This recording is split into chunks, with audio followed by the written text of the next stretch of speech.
EVs are not a straightforward climate solution. It's a part of the solution, but not an overall, I'll say, policy intervention. So while EVs offer a compelling climate narrative, the story is not complete. They may utilize something that is not too rare. So a lot of technological evolution is happening as well, where if there's any shortage of material, we may move towards some other element that can essentially play a similar role.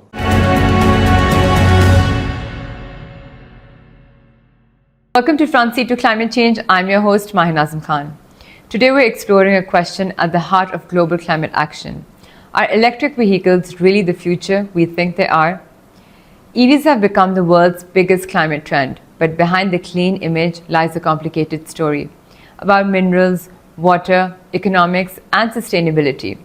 To unpack this, we're joined by economist Amar Habib Khan, who will help us understand the real costs and real opportunities behind the global EV transition. Let's begin. From an economic perspective, why have electric vehicles become central to global climate policy? Electric vehicles are central to global climate policy because they significantly reduce the consumption of fossil fuels. That's basically petrol, which essentially, or diesel, which essentially is distilled from crude oil. So from a pure economic perspective, as the technology for electric vehicles became more and more efficient and more players or more market participants got into it, this led to a significant reduction in overall cost for electric vehicles. So for example, what we call here is essentially, it's called a learning curve. As the market size of something doubles, the cost of that reduces by roughly 20%. So as the market demand for electric batteries started to double, its price continued to reduce as well.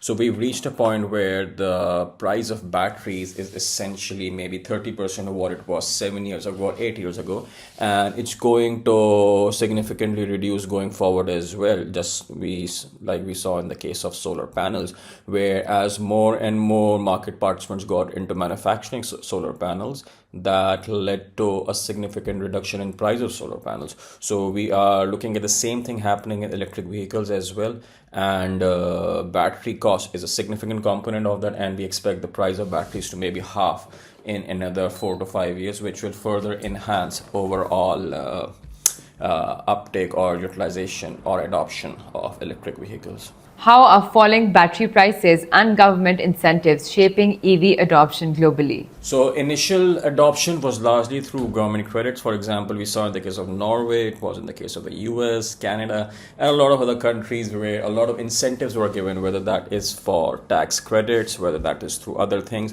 China is doing a lot, where China essentially has imposed a significant cost on buying an ICE vehicle or a vehicle that runs on petrol.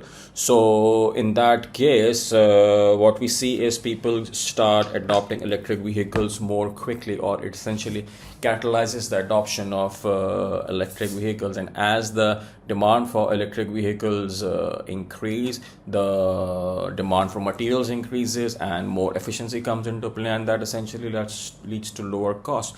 And this is what we can see in the case of battery prices, where the prices continue to decline as overall production levels or overall market size of electric vehicles starts to increase or starts to expand.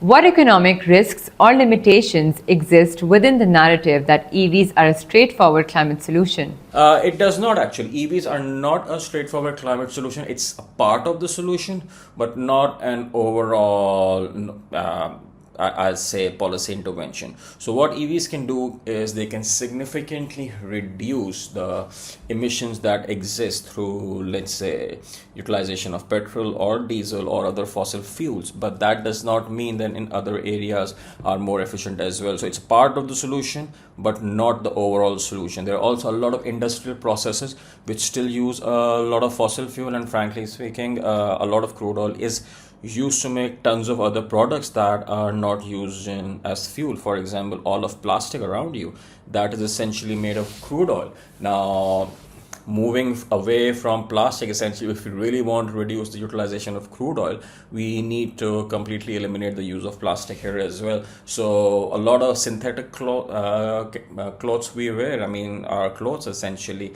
that has tons of crude oil in it, because if you're not wearing cotton or any pure element, or let's say a material, if you're wearing synthetic material, that's a lot of crude oil. So crude oil or its chemical derivatives are part and parcel of basically whatever we do, and that needs to reduce as well. We need to move towards more sustainable material, more sustainable solutions. Electric vehicle is a move in the right direction, but that's not the only thing that needs to be done. So while EVs offer a compelling climate narrative, the story is not complete. To understand the full picture, we need to look at what fuels the EV industry, the minerals, and the resources that make the future electric. Behind every electric vehicle is a supply chain that stretches across deserts, mountains, and mining towns. Lithium from Chile, cobalt from the Congo, nickel from Indonesia and China. These minerals are essential, but extracting them comes at a heavy cost. Water depletion, toxic waste, ecological damage, and unstable labor conditions shape the true footprint of the EV boom, and the economic ripple effects are now global. In this part, we ask, what does the EV revolution really extract from the planet, and who pays the price? How is the global demand for lithium, cobalt, and nickel reshaping supply chains and mineral markets? So lithium, cobalt, and nickel, the demand for these has actually massively increased over the last 8 to 10 years, and it continues to do so because as the the demand for batteries increases, demand for these metals increase as well, or what they're called rare earth metal in certain cases. But it's difficult to find these. For example, there are only a few areas in the world. You've got Chile, you've got Bolivia, you've got Australia, and a few other countries which which have the necessary supply chain for that. So you'll see a lot of scampering, a lot of global economies scampering to control. For example, China did with Indonesia a few years back in the case of copper.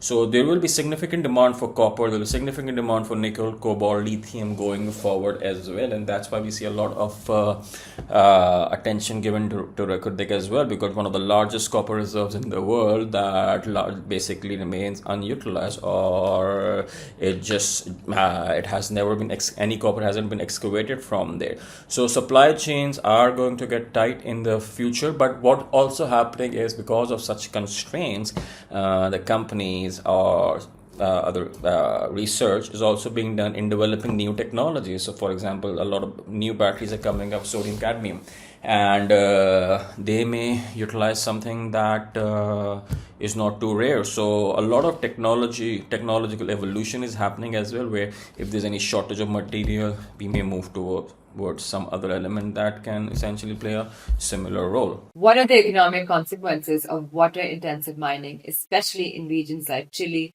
China, and Central Africa? In mining is water intensive, but the thing is, whenever water is extracted from the ground, it's on top of the ground, and it's evaporated, it rains, and then water comes back again. So this is a cycle that is at play here. We see that in the third region as well. We've seen the other region as well. On a pure net basis, it's not like the water just magically disappears. It just evaporates, it rains, and then just comes down. Yes, there are better ways to manage it. Yes, there is a better way to manage effluent. I think that is a bigger issue here. How do we manage the effluent? How do we manage heavy metal concentration in that water? So for that, a lot is being done on the environmental side. All of these projects have significant need to have significant environmental certifications before any of these can take off, and consumers know about that. A lot of automobile manufacturers also very, very conscientious about this as well. How do labor issues and environmental degradation and geopolitical tensions factor into the true cost of EV production? They do not factor into the true cost of EV production, because as we produce more, the price continues to decline because there is more supply and new material comes into play. And more importantly, we are able to use the current materials in a more efficient manner. So yes, geopolitical tensions may factor in a certain case, but if there's a geopolitical tension somewhere, there's always another source where you can get similar material from. So they do factor in, but on a long enough timeline, the effect is isn't really substantial. These hidden costs challenge the idea that EVs are automatically green. But even beyond the environment, the economics of the transition will determine whether EVs can scale worldwide. EVs are rewriting global markets, from oil demand and car manufacturing to mineral supply chains and energy systems. The shift is massive, but the economics are not straightforward. Battery prices fluctuate with mineral shortages. EVs may be cheap over their lifetime, but still unaffordable upfront for many. And for developing countries like Pakistan, the transition raises both opportunities and risks. So let's explore how the EV boom is reshaping economies and what it means for countries trying to catch up. What broader economic impacts do you foresee as EVs displace internal combustion engines on oil markets, auto industries, and jobs? I think the markets evolve. That's the best thing about market. Markets continue to evolve. We will continue to use oil in different forms. As I said earlier, it can be in the form of chemicals. It can be in the form of synthetics, so on and so forth. So the utilization will continue to increase. You can only do renewables so much. You will continue to rely on fossil fuels to provide that electricity generation. See, electric vehicles, you can remove the you can remove petrol from electric vehicles, but the electricity that it's using, that is largely essentially being generated with a mix of natural gas, coal, nuclear, and some renewables. So fossil fuels are here to stay. How can we reduce the overall incidence or the environmental degradation associated with that consumption? That is essentially the question here. For developing countries like Pakistan, what are economic risks and opportunities in the global EV transition? Pakistan is in a unique position here because it's got untapped copper reserves, and copper is one of the major materials or metals required in the electric transition, and that's not just for electric vehicles, but that's for essentially everything electric. So if you want a transformer that needs that needs copper, because it's a great conductor. If you want to make a bike, needs conductor. You want batteries, it needs copper. Everything needs copper. Everything that needs electricity needs a great conductor, and copper is a great conductor. So the opportunity is massive if Pakistan can essentially extract copper, smelt that, and create refined copper out of it, and then create forward integrated industries so that we can actually start exporting more value at itself rather than the most primary raw material out there. The economic realities show us that the EV transition is neither simple nor guaranteed, which leads to the key question: is this path truly sustainable? As the world accelerates towards electric mobility, researchers and policymakers are asking a bigger question: is the current EV model sustainable in the long run? New technologies, from sodium-ion batteries to recycling methods, are emerging. Some experts argue that EVs alone won't solve transportation emissions. Others say public transport, densities, and alternative fuels are equally essential.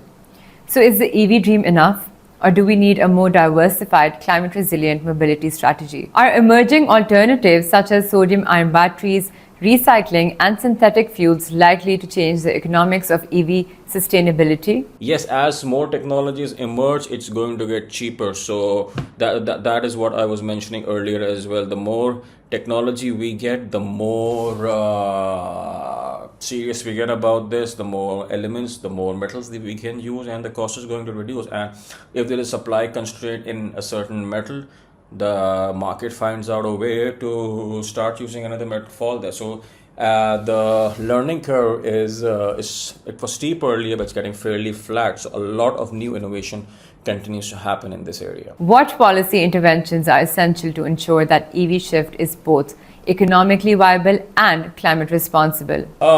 Let the market evolve. I think that's the most important, but do not try to control the market. We can set certain standards so that the kind of batteries that we bring in are of a certain, let's say, quality, and we do not basically become the dumping ground for every battery out there. So that is important. And how that can be essentially how waste management of such batteries or solar panels, and that is also critical as well, because you may get a lot of solar panels right now, but what happens when the life ends? What happens when they reach their half-life? What happens to batteries when they reach their half-life? This is something that we seriously need to consider for a more long-term sustainable solution. Looking ahead, do you think EVs alone can deliver a sustainable transport future, Or will economies need a more diversified mobility strategy? EVs are part of the solution, not all. But what kind of EVs? Each country is different. US and Canada, they've got like massive highways and everything, so there's car ownership is high. In Asian countries, you have a lot more two-wheelers. Pakistan has more than 30 million two-wheelers out there. That's one bike for every three males of working age population out there. So essentially the EV transition for Pakistan will be completely different from, let's say, EV transition of Norway or Spain or US or the Canada. Similarly, EV transition of China would be different from EV transition of, let's say, Australia, so on and so forth. So each country will have a different route of transition, but public transport, electrified public transport, will remain a critical component of it all, because mobility needs to be driven through public transport, and what fuels that public transport can essentially be electricity. So whatever source of energy you use, that's a separate debate, but any kind of mobility needs to be supported and pushed via public transport. If that's fired through or energized by electricity, that's great, but you cannot have mobility of people across various areas, across various economic segments without a strong, coherent public transportation network in place. EVs will be a part of the future, but if they can be the entire solution is another debate. Achieving sustainable transport requires a broader rethink of mobility, energy resources, and equity. And that's it for today. A special thanks to Amar Habib Khan for helping us cut through the noise and understand the economics behind electric vehicles. I'm Mahinazim Khan. See you next time.